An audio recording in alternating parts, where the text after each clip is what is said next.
Hello everyone and welcome to Sane Minds.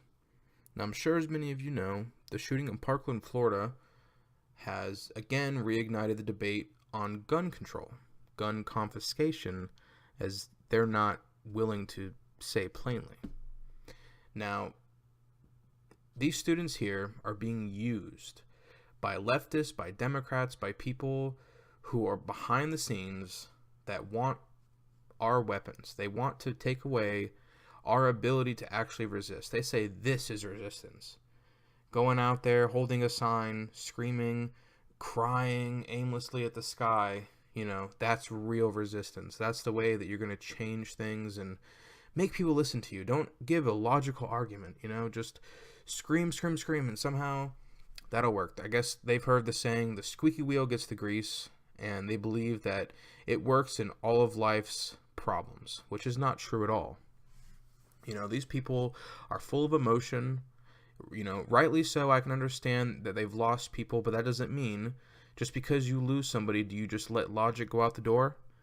Do you just start starving them? And some people do, but is that the way that you're going to get through something successfully? No, it's not. You're going to make more mistakes. You're going to dig a hole deeper for yourself. You want a gun-free zone? That's nice. Maybe someone who is law-abiding will listen to that. What about this person who means harm? No, they're not going to listen to it.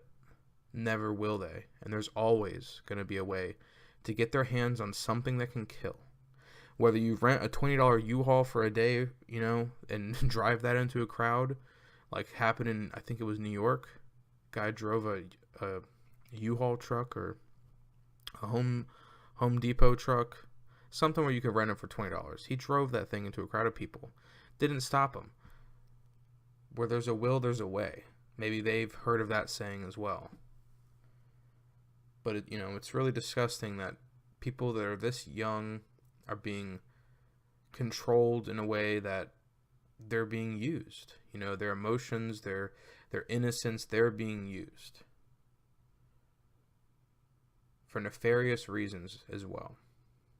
People say, oh, well, it's for a good cause, or, they're trying to make a difference doing something.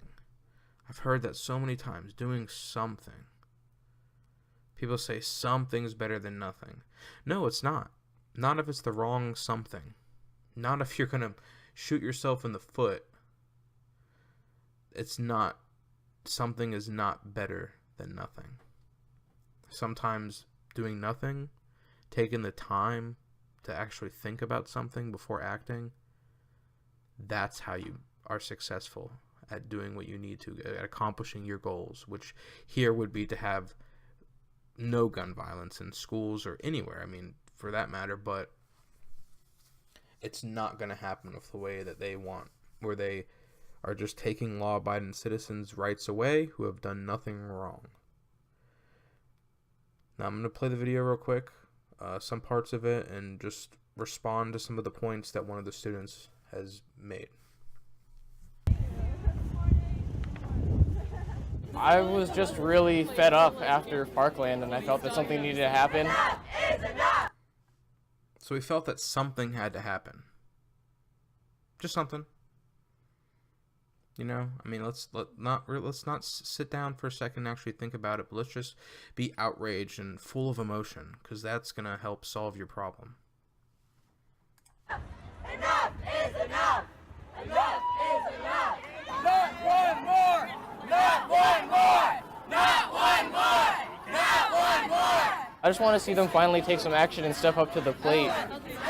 We need a ban on assault rifles. We need increased background checks. We need a ban on bump stocks and other...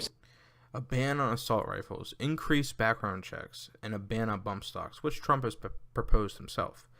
Now, most gun owners will tell you that bump stocks don't even really matter, because you're not going to hit... the guy that used it in that Vegas shooting, he was shooting at a crowd of, 20,000 people and hit 500? Yeah, he had a sea of people to hit. Of course he hit someone with that. But as a practical purpose, I don't care as a gun owner.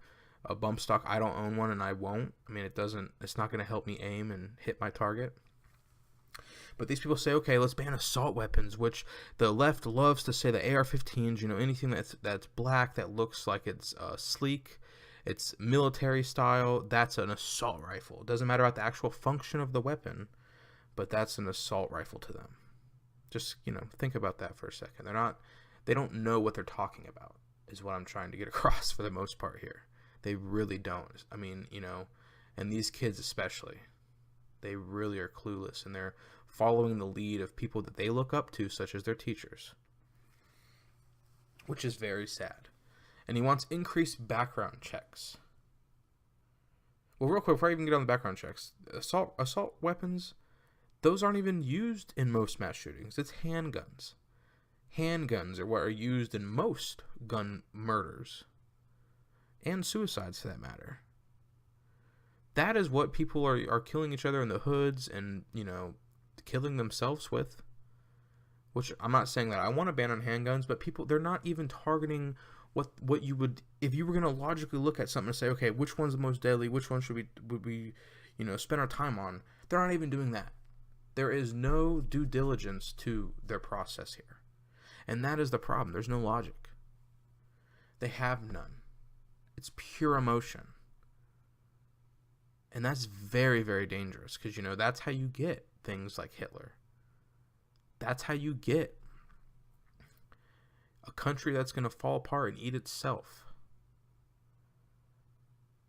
And that's scary to me. But alright, guys, if you want to have some new content and like what you heard, just go ahead and like and subscribe. And I appreciate it as always.